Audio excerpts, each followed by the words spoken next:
Hey guys, Mr. Gucci here, and what I'm doing is I am going to walk through the Unit 7 Ionic Bonding review and essentially just do it, all right? Show you the steps, show you the process so that you guys can take care of this yourself, okay? So here we go, Unit 7 review, Ionic Bonding. Let's get to it. So the first section, and you will have a section like this on your test tomorrow, is I give you the formula of a compound. Oops. I give you the formula of a compound, and you have to give me the name. Now, what are you going to have available for you on the test tomorrow? Well, you are going to have, first of all, the common ion worksheet right here that has all the info on monoatomic ions and all the info on polyatomic ions. So you'll have that available. What else will you have? You'll have your periodic table, which you've marked off with the charges of several of the monoatomic ions. So with those two worksheets, we can get started on the homework. So first things first. And by the way, this review is going to be harder than the test, all right? I'm making this review harder than the test. So if you can do this review, you should have no problem with the test. So remember, the name of an ionic compound is just the name of the positive ion and then the name of the negative ion. So what do we have here? Well, this is NH4. NH4 is a polyatomic ion. So if we go here and we look at the polyatomic ion list, we see that NH4 is called ammonium. All right, so this is ammonium. And the second thing, C2H3O2, that is another polyatomic ion, and that is called acetate, C2H3O2. So the name of this first compound is ammonium acetate. That was a very hard one. Like I said, I'm getting this started off difficult so that if you can do this, you'll be okay for the test tomorrow. Next up, we've got PbPO3. Well, Pb, if you check your periodic table, is lead. And PO3 is a polyatomic ion. Let me check my polyatomic ion worksheet here. PO3 is phosphite.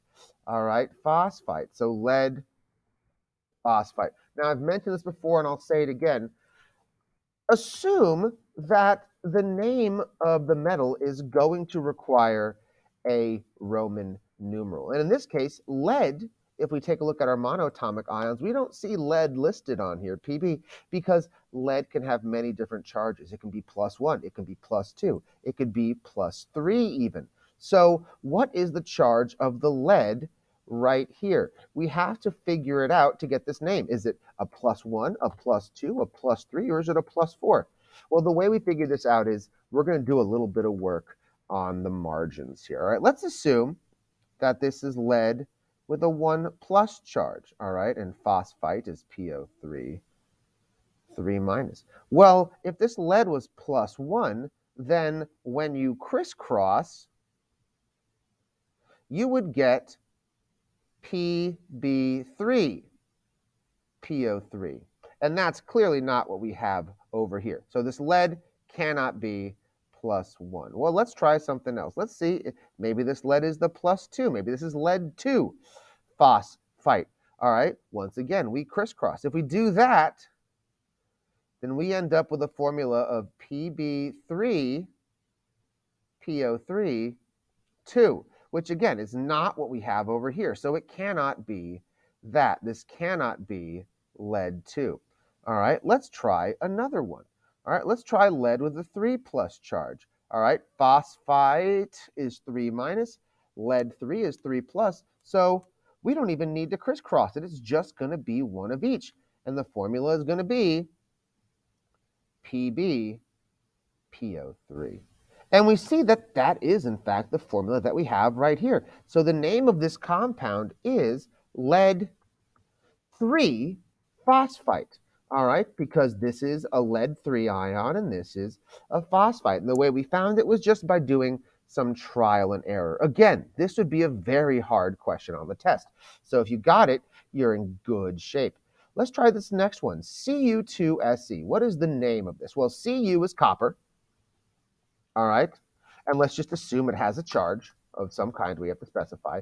And Se is selenide, the monoatomic ion selenide. Well, Cu and Se copper and selenide. So what is the name of this? It's not just copper selenide, all right? Because copper, if we look here, we don't see the charge of copper, which means copper can be +1, +2, +3, +4. So which copper is it? Is it a copper with a +1 charge, a +2 charge, a +3 charge, or a +4 charge? We have to do a little bit of trial and error. So let's go over here. Copper and selenide. Selenide, we know for a fact, is 2-. You'll have your periodic table and you wrote it down, all right? Selenide right here is 2-. All right, so we know that selenide is 2-. So then what does the charge of the copper need to be to give us a final answer of Cu2Se?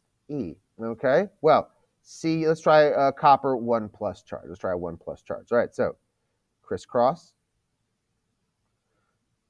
Cu2Se. Oh, this turned out lucky in our favor, all right? It turns out that the very first one we tested was correct.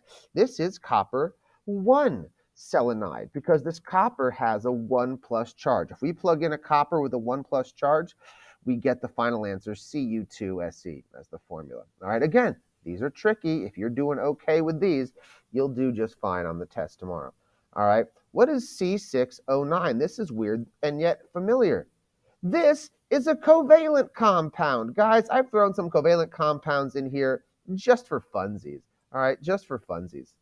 Also because you're going to be taking the midterm in a couple weeks in which you're going to be getting all sorts of questions at the same time. So thought I'd just prepare you. All right, this is a covalent compound. How am I supposed to know that, Mr. Gucci?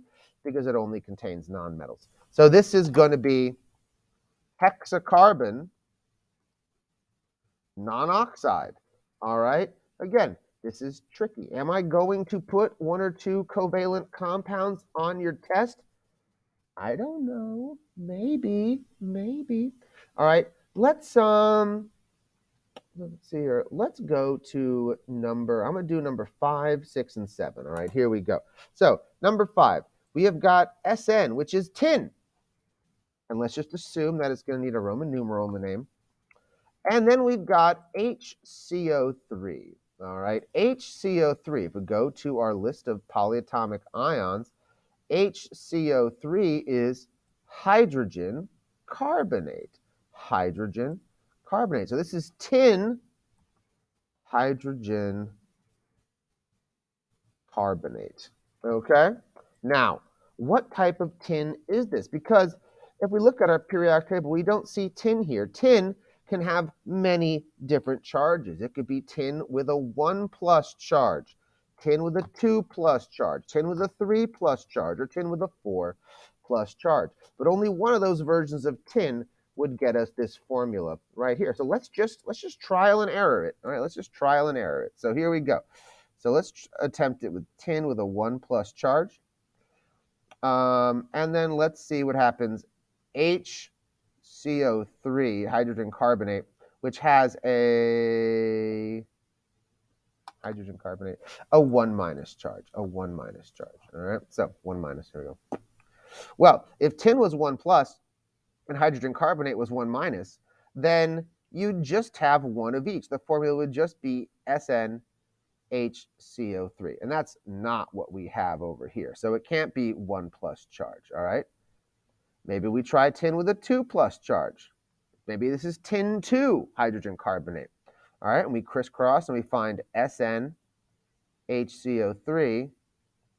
2. That doesn't work. It needs to be HCO3 4. So it can't be tin 2 hydrogen carbonate. Perhaps you've noticed the pattern. Let's just jump right to the answer. Let's try tin 4+, tin 4 hydrogen carbonate. Well, if we crisscross it, you should get SnHCO3 4, which is what we have over here. So this has to be tin 4 hydrogen carbonate, all right? Because that's the only version of tin that gets us this final formula, all right? Good job, me. Thanks, me. All right, here we go. Let's try another one, all right? So P3O7. Well, wait a second. This is a nonmetal. This is a nonmetal. Mr. Gucci, did you slip another covalent compound in here? Yes, I did. This is triphosphorus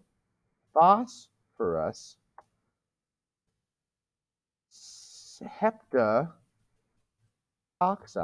Mr. Gucci, why are you doing this to us? Why are you giving us covalent questions on an ionic test? I don't know, guys. Maybe I'll give you a covalent question for bonus. I don't know. But you're going to be taking a midterm in a few weeks. And on the midterm, I'm just going to give you the name of any old compound and ask you what it's called. Covalent, ionic, I don't care. All right, so just be ready. If you manage to spot this trick, then you're doing very well for the test tomorrow. All right, next one. Let's do NaOH. Well, Na is sodium. All right. And OH is, well, that's a polyatomic ion. Let me check my sheet right here. OH, OH, O. OH is hydroxide. So this is sodium hydroxide. Now, I'm going to assume that sodium needs a Roman numeral, okay?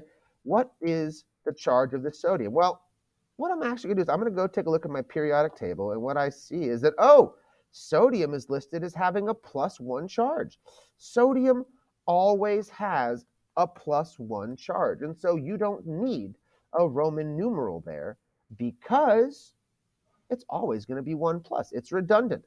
All right, so there you go. So there's questions 1 through 7. I hope this helped y'all. Let me quit out of this now.